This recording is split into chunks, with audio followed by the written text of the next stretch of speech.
Mr. Curtis, are there programs that can be used to secretly fix elections? Yes. How do you know that to be the case?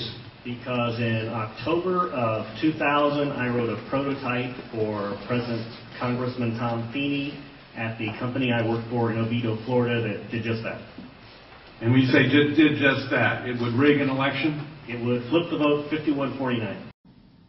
No, I'm not going to lose. A computer scientist named Harry Hursty investigated the security of a particular machine made by Diebold Election Systems.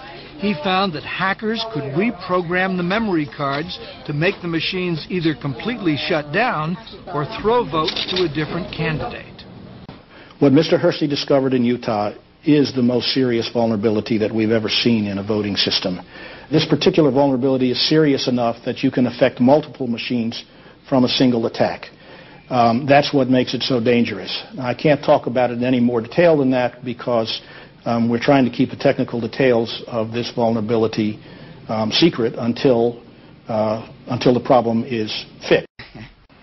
And when you say did just that, it would rig an election? It would flip the vote 51-49 to whoever you wanted it to go to and whichever race you wanted to win. And would that program that you designed be something that elections officials that might be on county boards of elections could detect? They'd never see it. Would you answer that question once again? They would never see it. No, I'm not going to lose. And if you had a recount, and there were no paper trail, would that be, assuming that had happened, would that be revealable by seeing a discrepancy between what the central tabulator showed and what the individual machines, which had not been tampered with, showed? Not if I wrote it. Why not? In other words, I would make it match.